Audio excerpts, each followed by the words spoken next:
বিদেশের বিনোদন দুনিয়ার এক্সক্লুসিভ খবরাখবর, স্পটলাইটের পেছনের অজানা গল্প আর প্রিয় তারকাদের জীবনের অলিগলি নিয়ে আপনাদের প্রিয় আয়োজন শোবিজ।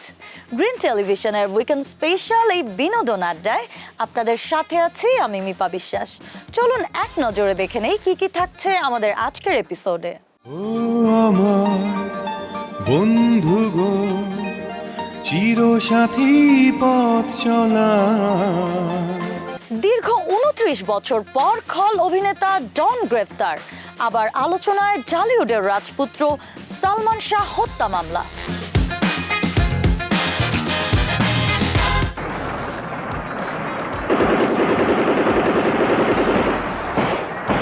বিদেশের মাটিতে দেশের লাল সবুজ পতাকা ওড়ানো স্বাধীন বাংলা ফুটবল দলের গল্প নিয়ে নতুন সিনেমা ঠিকানা বাংলাদেশ।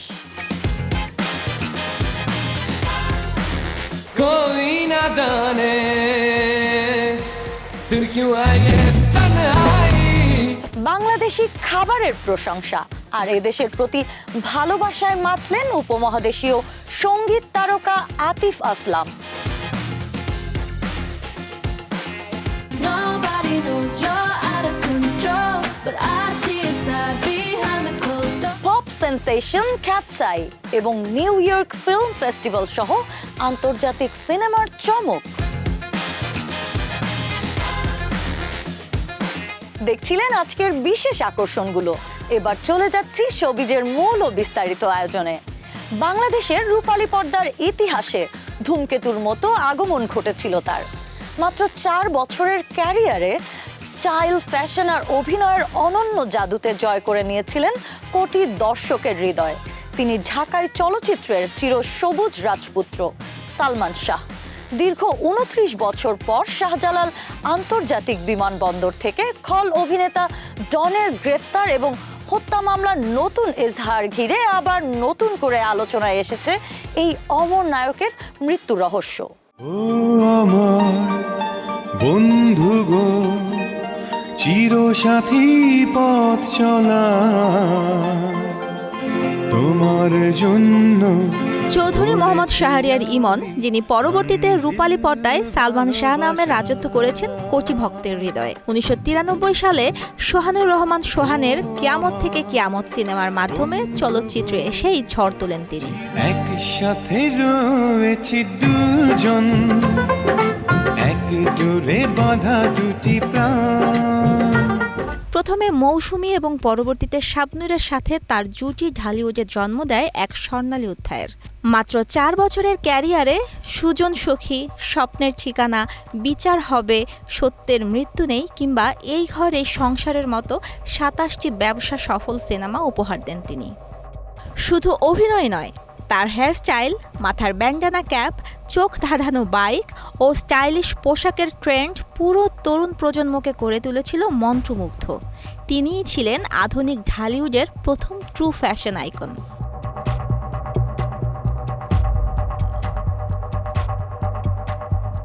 উনিশশো ৯৬ সালের ৬ সেপ্টেম্বর নিউ স্কার্টনের ফ্ল্যাটে রহস্যজনক অবস্থায় উদ্ধার করা হয় সালমান শাহর মরদেহ। অপমৃত্যু বা আত্মহত্যার দাবি উঠলেও শুরু থেকেই একে সুপরিকল্পিত হত্যাকাণ্ড বলে দাবি করে আসছে তার পরিবার।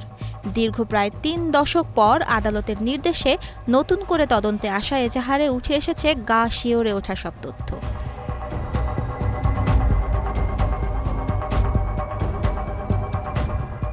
মামলার এজাহারে দাবি করা হয়েছে, সালমান শাহকে পৃথিবী থেকে সরিয়ে দিতে ১২ লাখ টাকার খুনের চুক্তি বা কিলিং মিশন হাতে নিয়েছিল আসামিরা। এ ঘটনায় সালমানের সাবেক স্ত্রী সামিরা হক, চলচ্চিত্র প্রযোজক আজিজ মোহাম্মদ ভাই, সামিরার মা লতিফা হক লুসি এবং খল অভিনেতা আশরাফুল হক ডন সহ মোট ১১ জনকে আসামি করা হয়েছে।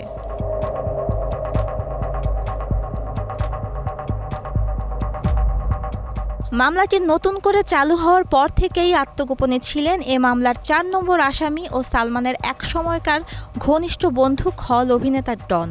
পরবর্তীতে হজ বা ওমরা পালনের ছদ্মবেশে হজরত শাহজালাল আন্তর্জাতিক বিমানবন্দর দিয়ে বিদেশে পালিয়ে যাওয়ার চেষ্টা চালান তিনি, তবে আদালতের ভ্রমণ নিষেধাজ্ঞা।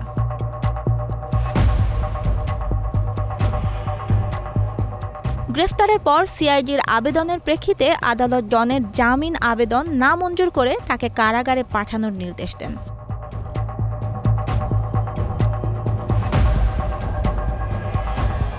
নায়ক হিসেবে সালমান শাহ আমাদের মাঝ থেকে হারিয়ে গেছেন প্রায় ৩ দশক আগে, কিন্তু ভক্তদের হৃদয়ে তিনি আজও অমলিন।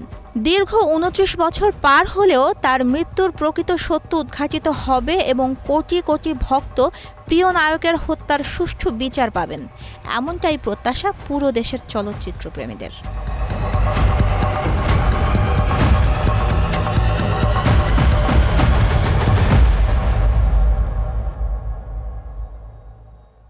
মুক্তিযুদ্ধের ইতিহাসের পাতায় আঁকা এক অন্যরকম প্রতিরোধের গল্প এবার আসছে রূপালী পর্দায়। ১৯৭১ সালে বিদেশের মাটিতে দেশের লাল সবুজ পতাকা উড়িয়ে মাঠে নেমেছিল স্বাধীন বাংলা ফুটবল দল। সেই ঐতিহাসিক ঘটনা অবলম্বনে অনম বিশ্বাস নির্মাণ করেছেন সরকারি অনুদানপ্রাপ্ত চলচ্চিত্র ঠিকানা বাংলাদেশ। প্রথম পোস্টার মুক্তির পর থেকেই কেন ছবিটি ঘিরে তৈরি হয়েছে তুমুল আগ্রহ।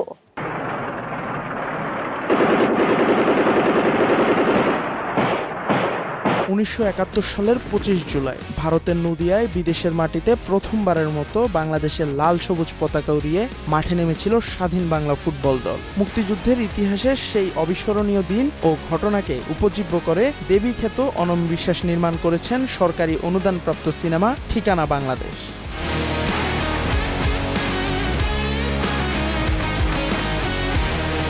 বিশেষ এই দিনটিকে স্মরণীয় রাখতেই সম্প্রতি প্রকাশ করা হয়েছে সিনেমাটির প্রথম অফিসিয়াল পোস্টার। যুদ্ধবিধ্বস্ত বাংলায় পানিতে ডুবে থাকা জনপদের সামনে ফুটবলারের ভাস্কর্য, আকাশে যুদ্ধবিমান আর পাশে উঠতে থাকা জাতীয় পতাকা, সব মিলিয়ে এক অনন্য প্রতিরোধের আবহ ফুটে উঠেছে পোস্টারে।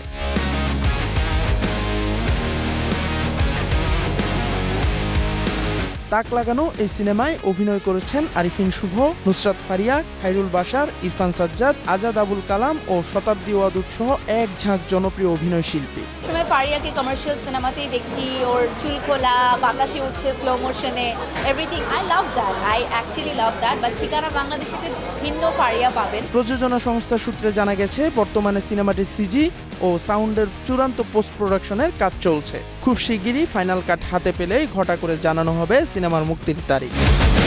ছোট পর্দার একচ্ছত্র আধিপত্য পেরিয়ে রূপালী পর্দা ও ওটিটি দুনিয়ায় এখন মেহজাবিন চৌধুরীর জয় জয়কার। চমৎকার গল্প নির্বাচন আর সংবেদনশীল অভিনয়ে প্রতিনিয়ত নিজেকে ছাড়িয়ে যাচ্ছেন এই জনপ্রিয় অভিনেত্রী। সম্প্রতি রায়হান রাফির নির্মিত নতুন প্রজেক্টকে ঘিরে শুরু হয়েছে জোর গুঞ্জন।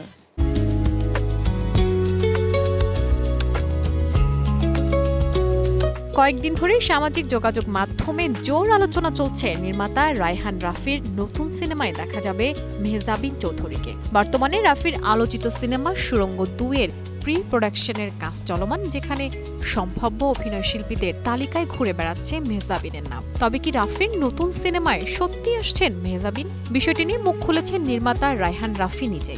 তিনি জানান, সিনেমাটি নিয়ে আলোচনা থাকলেও মেহজাবিনকে চূড়ান্ত করার বিষয়টি এখনো প্রাথমিক পর্যায়ে রয়েছে।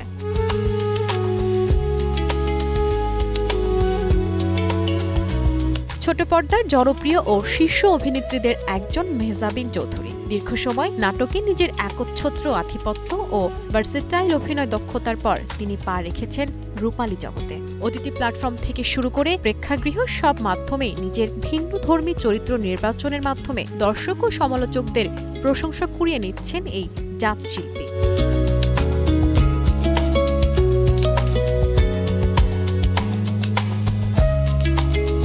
শঙ্খ দাশগুপ্তের পরিচালনায় প্রিয় মালতী অপরাধমূলক নাট্য চলচ্চিত্রের মাধ্যমে বড় পর্দায় মেহজাবিনের শুভ অভিষেক ঘটে। নাম ভূমিকা মালতী চরিত্রে তার সাবলীল ও সংবেদনশীল অভিনয় সর্বমহলে ব্যাপক প্রশংসা অর্জন করে। প্রেক্ষাগৃহে এই ছবির মাধ্যমে তিনি নিজেকে বড় পর্দার একজন শক্ত ভীতের অভিনেত্রী হিসেবে প্রমাণ করেন।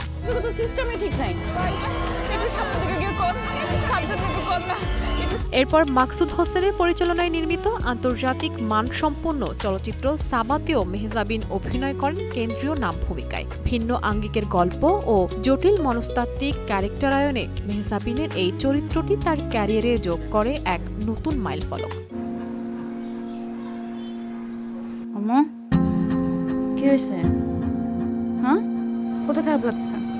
শুধু বড় পর্দা নয়, ওটিটির দুনিয়ায় তিনি সমান উজ্জ্বল। রবিউল আলম রবি পরিচালিত চরকির মনস্তাত্ত্বিক নাট্য ফিল্ম ফরগেট মি নটে ইয়াশ রোহানের সাথে মেহজাবিনের সূক্ষ্ম অভিনয় দর্শক মহলে ব্যাপক সাড়া ফেলে। ফাহিম, কেন এতদিন লুকায় ছিল? কি করবা জেনে তুমি? এছাড়া ভিকি জাহেদ পরিচালিত থ্রিলার প্রজেক্ট রেড ড্রামের রহস্যময় চরিত্রে অভিনয় করে ওটিটিতে নিজের ভিন্ন মাত্রিক গ্রহণযোগ্যতা প্রমাণ করেন তিনি।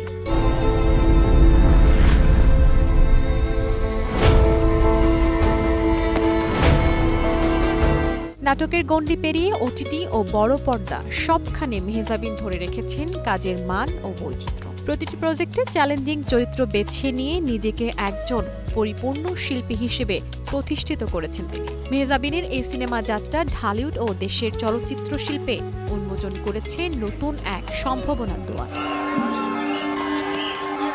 আপনি আসলেই একটা সলিড ড্রামা কুইন। আপনারা দেখছেন গ্রিন টেলিভিশনের শোবিজ। সময় হয়েছে ছোট্ট একটি বিরতির। কোথাও যাবেন না, কারণ ফিরে এসেই থাকছে global pop sensation Katseye এবং আন্তর্জাতিক চলচ্চিত্র উৎসবের খবরাখবর। সঙ্গেই থাকুন।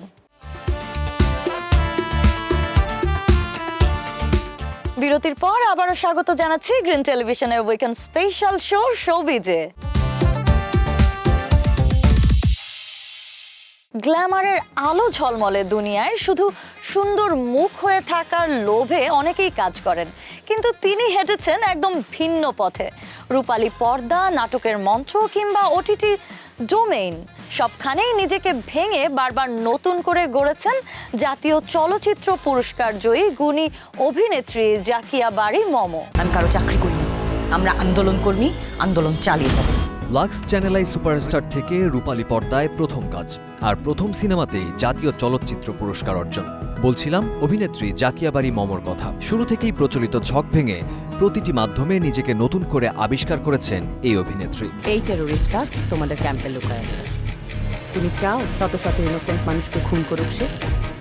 ব্রাহ্মণবাড়িয়ার ওস্তাদ আলাউদ্দিন খাঁ সঙ্গীতাঙ্গনে নাচের তাল দিয়ে যে পথ চলা শুরু, ১৯৯৫ সালে বিটিভির নতুন কুড়ি প্রতিযোগিতায় মেলে তার প্রথম স্বীকৃতি। ২০০৬ সালে লাক্স চ্যানেল আই সুপারস্টার মুকুট জয়ের পর ২০০৭-এ তৌকির আহমেদের দারুচিনি দ্বীপ দিয়ে রূপালী পর্দায় ধামাকা অভিষেক। হুমায়ুন আহমেদের কালজয়ী উপন্যাসের জরি চরিত্রে নিখুঁত অভিনয় তাকে এনে দেয় শ্রেষ্ঠ অভিনেত্রী হিসেবে জাতীয় চলচ্চিত্র পুরস্কার। অন্যদিকে জাহাঙ্গীরনগর বিশ্ববিদ্যালয় থেকে নাট্য ও নাট্যতত্ত্ব বিভাগে স্নাতক ও স্নাতকোত্তর সম্পন্ন করা মম নাটকের ব্যাকরণ ও প্রাতিষ্ঠানিক জ্ঞানকে কাজে লাগিয়ে পা রেখেছেন সাফল্যের প্রতিটি ধাপে।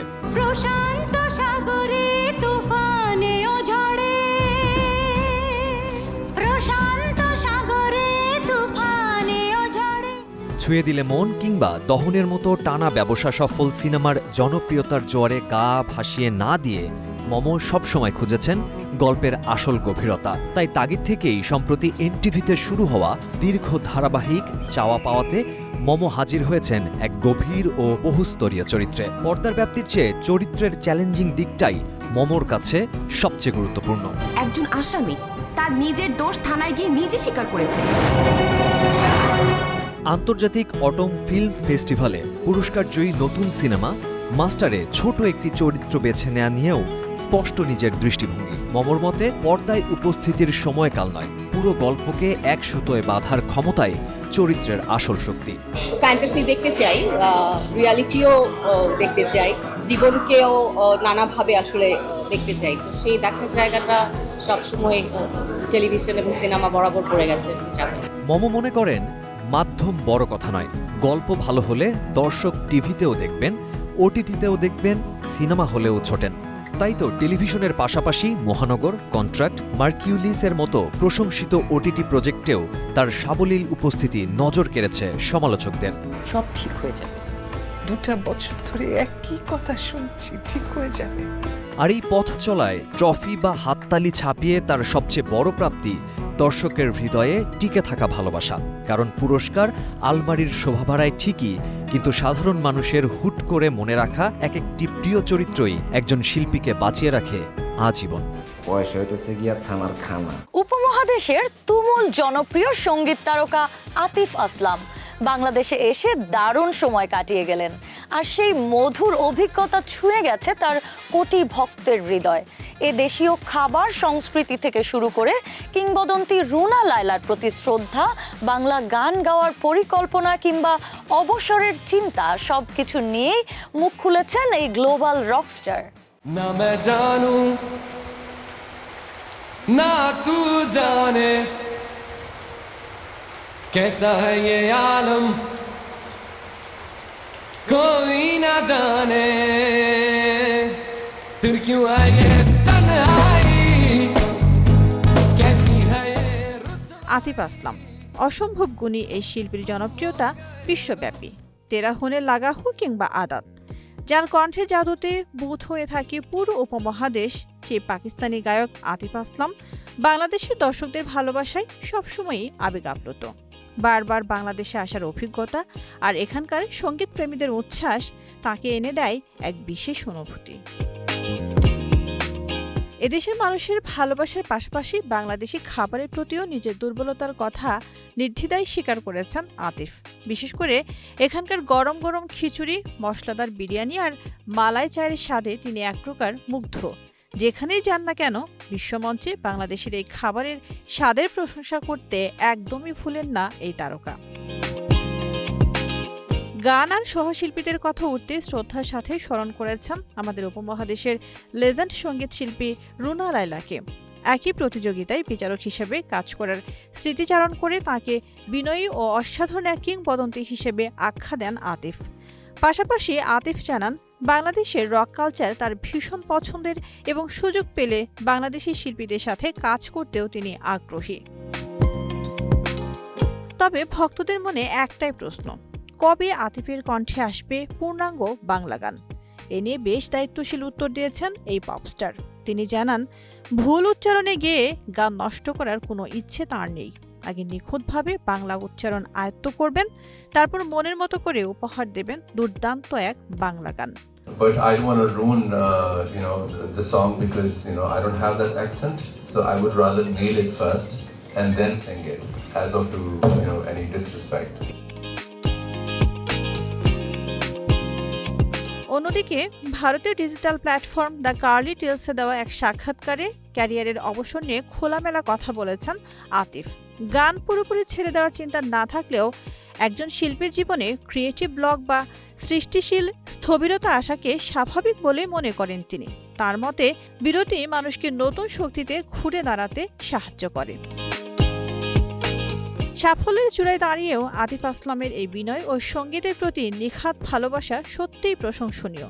বাংলাদেশি ভক্তদের উপহার হিসেবে অদূর ভবিষ্যতে আতিফ আসলামের কণ্ঠে একটি চমৎকার বাংলা গান শুনতে পাওয়ার অপেক্ষায় রইলাম আমরা সবাই।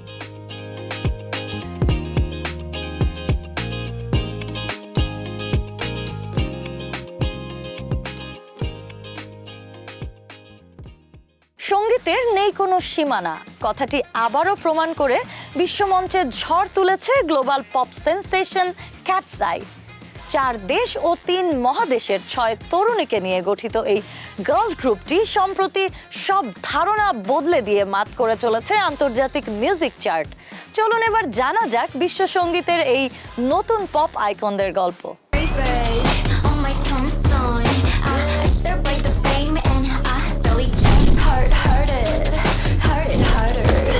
কে-পপ মানে কি শুধু দক্ষিণ কোরিয়ার রাজত্ব?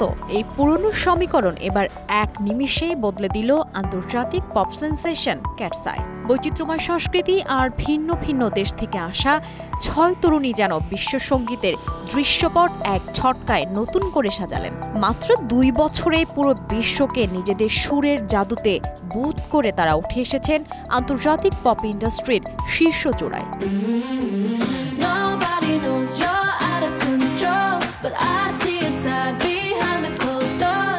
এই রাজকীয় পথ চলার নেপথ্যে ছিল এক দীর্ঘ লড়াই। যুক্তরাষ্ট্রের গেফেন রেকর্ডস আর কে-পপ দানব হাইবের যৌথ আয়োজনে দ্য ড্রিম একাডেমি অডিশনে অংশ নেন প্রায় 1,20,000 তরুণী। সেখান থেকে কঠোর ট্রাই আউট পার করে জায়গা করে নেন সেরা 6 জন: ড্যানিয়েলা, লারা, ম্যানন, মেগান, সোফিয়া এবং উইনচে। আটলান্টা, লস অ্যাঞ্জেলেস, হাওয়াই, সুইজারল্যান্ডের লুসার্ন, ম্যানিলা আর সিওল। ভিন্ন ভিন্ন প্রান্তে সংস্কৃতি বুকে নিয়ে এক সুতোয় বাঁধা পড়েন এই 6 পপকন্যা। আলো পড়লেই যেমন ক্যাটস আই রক্ত পাথরটি চমকে ওঠে, তেমনি পারফর্ম করতে নামলে নিজেদের প্রতিভায় চারপাশ আলোকিত করেন তারা।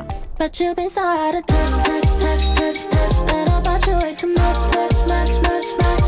2024 জুনে ডেবিউ গানের হাত ধরে মিউজিক ওয়ার্ল্ডে আগমন ঘটে দলটির। এরপরে তাদের প্রথম অ্যালবাম SIS বা সফট ইজ স্ট্রং এর মাধ্যমে প্রকাশ পায় তাদের আসল দর্শন। নারীদের কোমলতা যে কোনো দুর্বলতা নয়, বরং তাই যে তাদের সবচেয়ে বড় শক্তি ও আত্মবিশ্বাস, সেটি স্পষ্ট হয়ে ওঠে তাদের গানে। ক্যারিয়ারের সবচেয়ে বড় সাফল্য আসে 2025 সালে।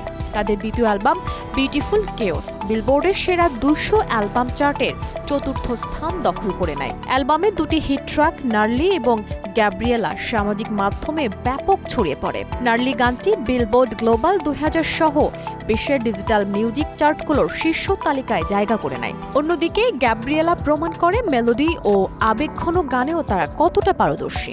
Yeah, what can I say? Oh baby, I was getting bored. That day I was losing interest. শুধুমাত্র চটকদার মিউজিক ভিডিও নয়, গ্ল্যামারের পেছনের সংগ্রাম ও কঠোর পরিশ্রমের গল্প ফুটে উঠেছে নেটফ্লিক্সের বিশেষ প্রামাণ্যচিত্র ক্যাটস আই পপস্টার একাডেমিতে, যা দেখে চোখের জল ধরে রাখতে পারেননি কোটি অনুরাগী। বর্তমানে লন্ডন, প্যারিস, নিউ ইয়র্ক থেকে শুরু করে পপের নিখুঁত নাচ আর ওয়েস্টার্ন পপের আধুনিক সুরের ফিউশনে এক নতুন ইতিহাস লিখছে ক্যাটস আই। তারা প্রমাণ করে দিয়েছেন ভবিষ্যৎ সঙ্গীতে সীমান্ত বা ভাষার কোনো দেয়াল থাকবে না। আসল শক্তি হলো বৈচিত্র্য।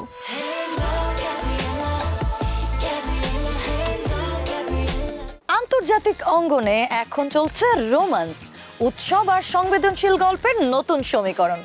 একদিকে নিউ ইয়র্ক ফিল্ম ফেস্টিভ্যালের মর্যাদাপূর্ণ প্রস্তুতি, অন্যদিকে রকিং স্টার ইয়াশের টক্সিক কিংবা সার্ভাইভাল থ্রিলার ফল 2 এর হাই ইন্টেন্সিটি রোমান্স।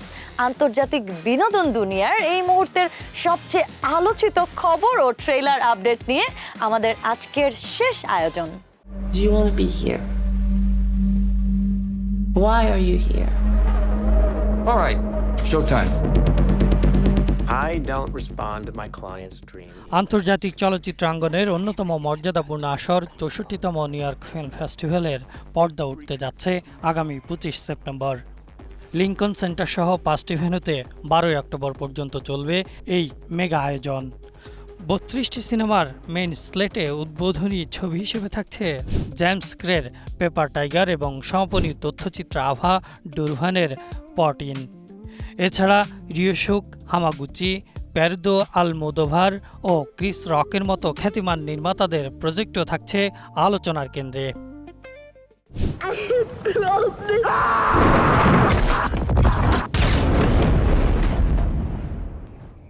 অন্যদিকে সামনের দিনগুলোতে পর্দায় আসছে রুদ্ধশ্বাস সব অ্যাকশন চমক। দক্ষিণ ভারতীয় রকিং স্টার ইয়াশ হাজির হচ্ছেন গীতু মোহন দাসের নতুন সিনেমা টক্সিক নিয়ে। প্রকাশ পাওয়া হাই ইন্টেন্সিটি ট্রেলারে ইয়াশের বিধ্বংসী ও গ্যাংস্টার লুক ইতিমধ্যে তোলপাড় ফেলেছে সামাজিক যোগাযোগ মাধ্যমে। उसकी राग से लाइन बना के अंदर खींचना चाहता हूं।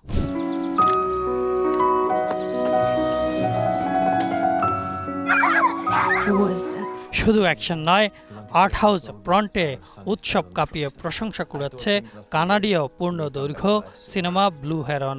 নির্মাতা শফির ওমভারির এই গল্পে 90 দশকের এক হাঙ্গেরীয় অভিবাসী পরিবারের অভ্যন্তরীণ মনস্তাত্ত্বিক সংকট ফুটে উঠেছে 8 বছরের শিশু সাশার দৃষ্টিকোণ থেকে। ইতিমধ্যে টরন্টো আন্তর্জাতিক চলচ্চিত্র উৎসবে বেস্ট কানাডিয়ান ডিসকভারি এবং লোকার্ন উৎসবে বিশেষ সম্মাননা লাভ করেছে এটি। Stop it. Talk to me. Hey, talk to me. South হলিউডের টান টান থ্রিলার কিংবা আর্ট হাউসের ধ্রুপদী আয়োজন, সব মিলিয়ে বিশ্ব চলচ্চিত্রের বাজার যে আগামীতে হতে যাচ্ছে আরও রঙিন।